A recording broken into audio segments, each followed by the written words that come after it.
Hey guys, how are you doing today? So I'm bringing to you my July wrap up and I'm pretty impressed with myself, if I don't say so. I finished 8 books in the month of July and I enjoyed pretty much all of them. I'm pretty impressed. Now I don't have some of them with me because I've let people borrow some of my books, which hopefully they come back in the exact same condition that they were given. And so, without further ado, let's get started with the wrap-up of July. So the very first book that I read in the month of July is Midnight at the Bright Ideas Bookstore by Matthew J. Sullivan. Fantastic book. I did a rapid review of it that I will link down below, but it was nothing that I expected. I sort of expected a cozy read sort of book. It wasn't that at all. It was a mystery, a murder mystery, but it was brilliant. It had me feeling all of the feels that I didn't think that I could feel. How many times could I say feel? But it was really good. And I was super duper impressed with it. I didn't know the whodunit, which is hard for me to get, but I loved it. It was amazing. I highly suggest it. The next book that I finished was Avatar: The Last Airbender. The Search. So this is all about trying to find out who Zuko's mom is.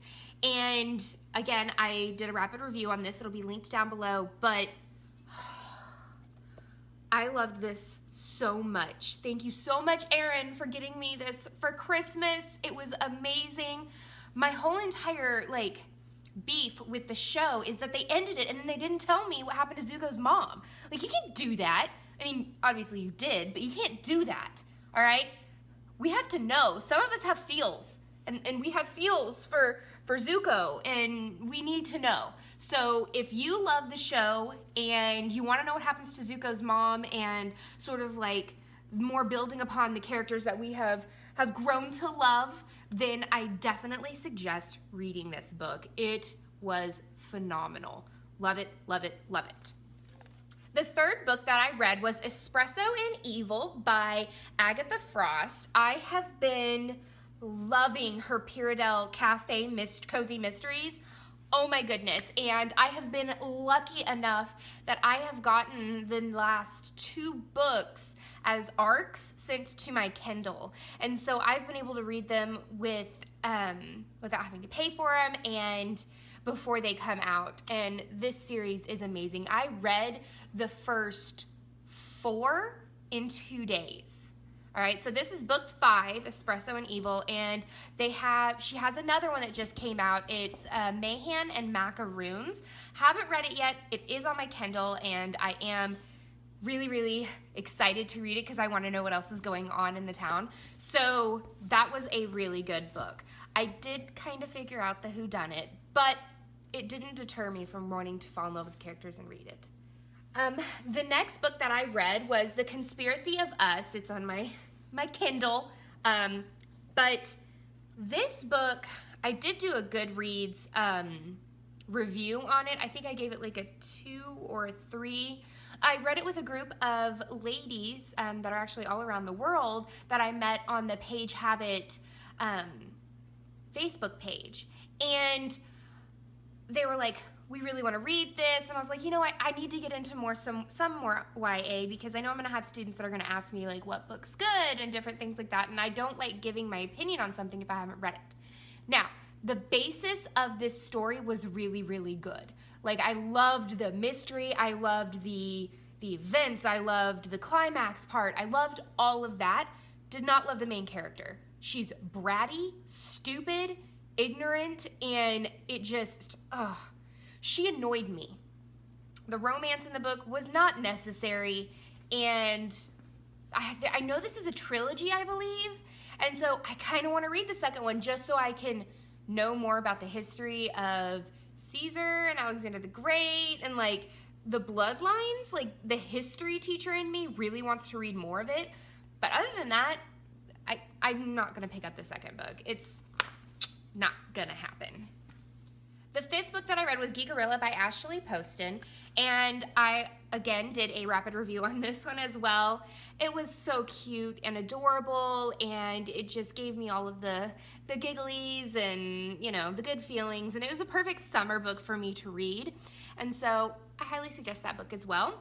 On the same vein as Giggorilla, I read Fangirl by Rainbow Rowell, and I really liked this book as well. Again, did a rapid review, but long story short, it's basically a Harry Potter obsessed girl, except it's not Harry Potter, it's Simon Snow. She writes fan fiction about him and has thousands and thousands of followers, but then in real life she's awkward and not quite sure what to do with herself in her new situation in college. And she's sort of trying to figure out that her and her sister, who are twins, are not going to always be as close as they were in high school. They are two different people, and so it's her growing up and sort of realizing what it is to be herself. So it's a coming of age kind of story, and it was super cute, and I really liked it. It was a good book. The next book that I read was part of the Booktubeathon 2017, and this covered a person on the cover, and it also covered a hyped up book. So, of course, this is the book that I have of it. It's a BBC TV series with 3 episodes covering the book, which I started. I'm on episode 3 now, so the very last one. And this book was amazing. I talked about it in my vlog. I vlogged my reaction right after I finished the book, so if you want to see that, I'll link it down below. But guys, this book was so good. Like, I wrote all through this thing. Like, it'd be perfect if Armstrong is the first to die. And I wrote all different kinds of things in it. I really, really enjoyed this book. Kept me on the edge of my seat. I couldn't put it down. I ended up staying in my room for the 6 days that I was in there. I stayed in my room for 4 out of 6 nights because I wanted to read. So yes, I'm that person, but it was really, really good. The last book that I read in July was 29 by Adina Halpern, and it covered, in the Booktubeathon, it covered a book that I bought just because of the cover and a character who is nothing like me. So it's about a 75-year-old woman who realizes that she has more in common with her 25-year-old granddaughter versus her 55-year-old daughter. And it was a good book. I don't know, I rated it a 3 out of 5.